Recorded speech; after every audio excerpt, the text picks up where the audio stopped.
Hi, James J. Traitz, author of the book, Don't Stop Your Mind. Again, here with Dr. James J. Hurtak and Dr. Desiree Hurtak, and they have authored a number of books.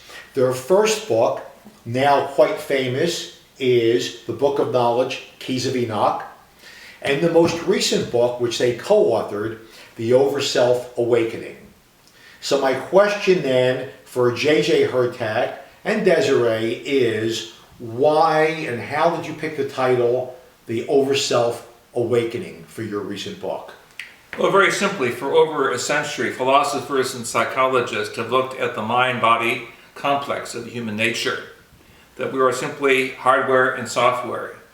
In the 1970s, Stanford Research Institute scientists began to work with what is called the use of remote viewing, the ability of consciousness or the higher power of the mind to reach out any place in the world, look at a biological target, receive information mentally, and bring it back into the human experience. This book, Overself Awakening, deals with this higher state of consciousness awareness, the fact that we are multidimensional beings. We are not local in the sense that we are all over the place in the universe, and that we have this higher exceptional ability to awaken ourselves to our God-given divine spark.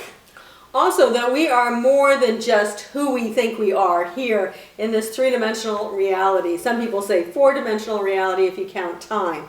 That we actually have a higher space connection into the greater cosmos. And that's our own overself, one would call it, or we've defined it. So this is the greater self that exists of who we really are. So that we're here occasionally on this planet. One could believe in reincarnation, or at least some manifestation of we being here now. And then what happens next? We believe we are connected with this higher self of our true identity. Commonly called a higher evolutionary process.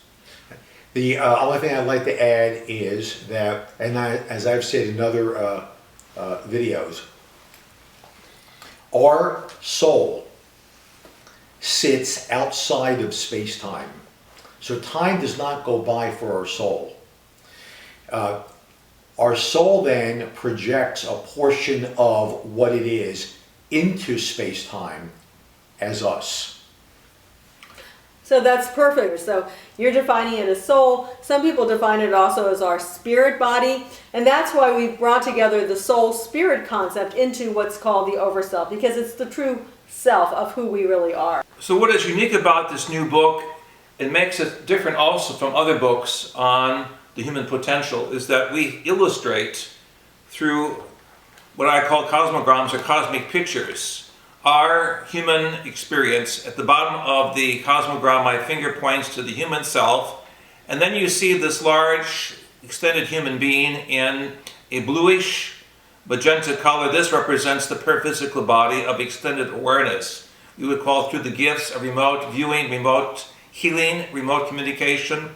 Ultimately, this body opens to a higher consciousness awareness, historically called the Christ consciousness, or that of self-realization, with the different illustrations of states of universal awareness. Right, so there's 72 plates and 72 stages of consciousness growth. And what we're also implying here is that even though we're evolving physically here right now, especially making the right choices, or in some cases the wrong choices, ultimately the consciousness of who we really are, our overself, is also evolving.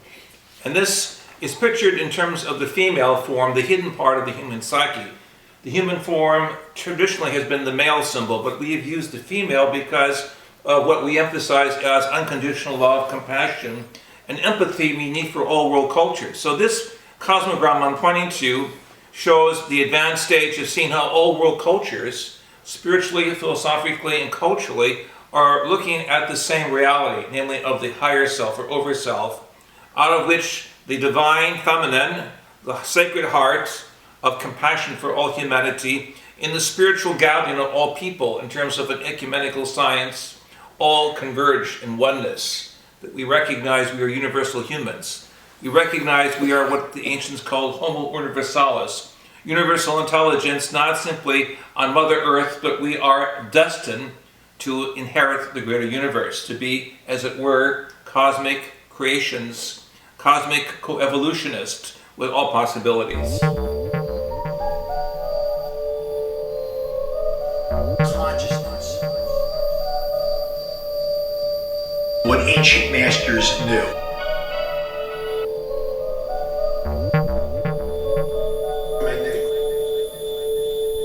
We create our own reality.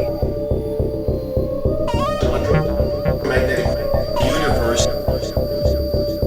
Because touch has an electromagnetic reality. Physics. Consciousness.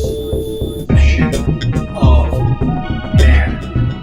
The fact of the matter is that the substance of the universe is consciousness. Consciousness. Consciousness.